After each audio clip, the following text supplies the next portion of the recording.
My family and my husband pressured me to name my daughter after my sister, who died at 5 weeks old. I didn't want my daughter to carry everyone's grief. What happened when I gave birth and announced the name changed everything. There are loves that way, not because they are bad loves, but because they come loaded with history and loss, and the human need to find continuity in pain. To look in something new for a place to put everything that could not finish in something that left. My family had that love. They had it toward a little girl who had lived 5 weeks and had died 9 years ago, and whose name everyone wanted me to give to the daughter I was about to have. I understood it. I understood where it came from and why they needed it. And still I cannot do it, because that daughter who was about to be born was mine. She was a new person. She was someone who deserved to arrive in the world with her own name and not with the weight of being the container for the grief of 4 people who had never finished healing. What I did with that conviction was the most solitary and most clear decision I have made in my life. My name is Valeria. I am 33 years old.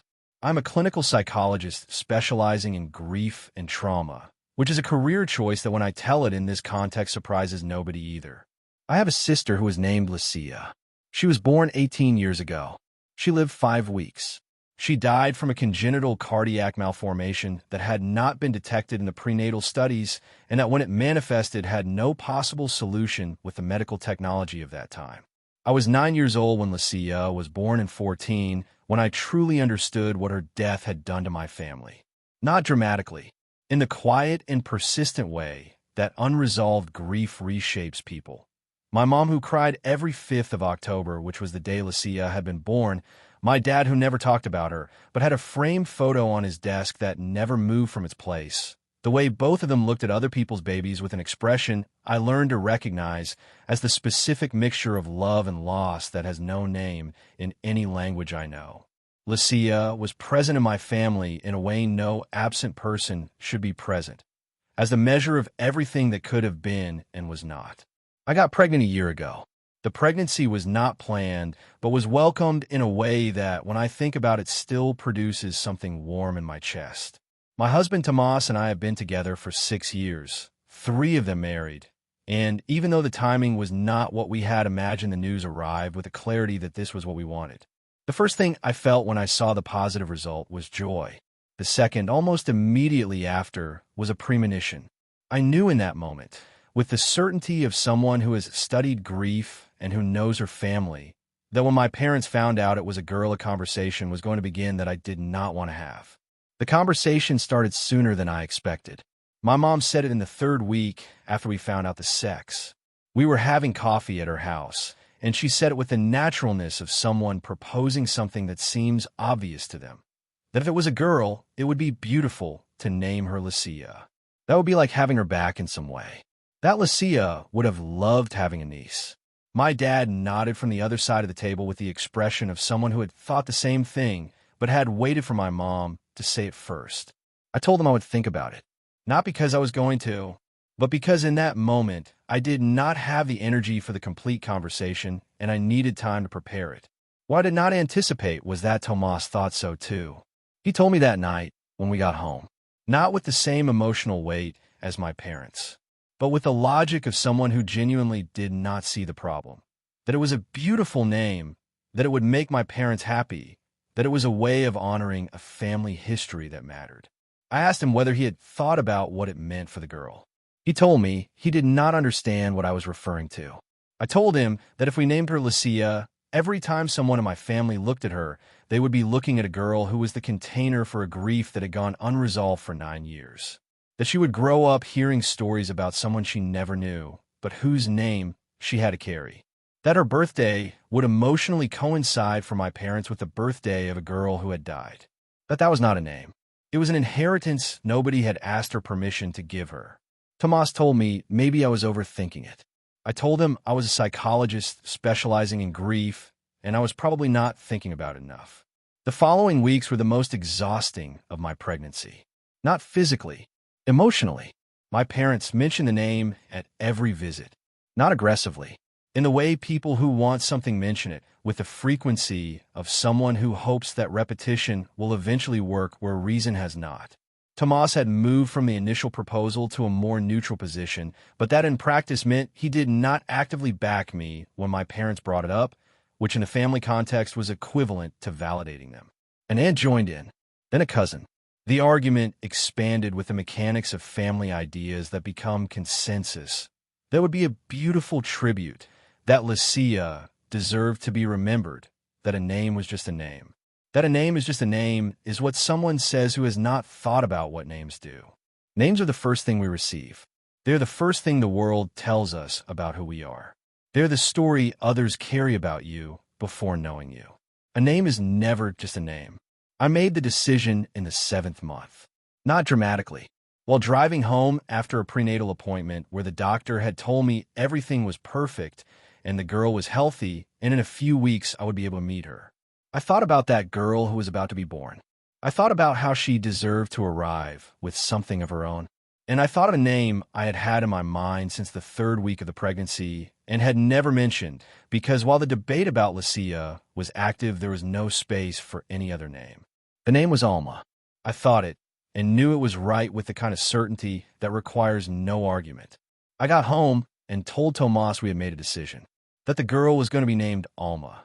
Tomas's reaction was not what I expected. It was not anger. It was something closer to the relief of someone who had been in the middle of an uncomfortable situation and who was grateful that someone was making the decision, even if it had not been him. He told me it was a beautiful name. I told him yes, and that I needed him to be on my side when we told my parents. Not attacking my parents, but clearly on my side. He said yes. That was what mattered most about that night. We told my parents at the next visit. I did not wait until she was born. I had thought about doing it that way, but decided my parents deserved to have time to process before the moment of birth, when all emotional systems are at their highest level and any difficult conversation carries double the weight. I told them we had chosen the girl's name, that she was going to be named Alma, that we had thought about a great deal, and that we were sure. My mom took a moment. Then she asked whether we had considered Lucia. I told her yes, that I had considered it very carefully, that I understood what it meant to them, and that the love they had for Lucia was real and beautiful and something that was always going to be in our family. But that precisely because that love was so great and that grief was so deep, I could not give my daughter that name. That I did not want Alma to grow up being the place where my parents put everything they had not been able to heal. That would not be fair to her.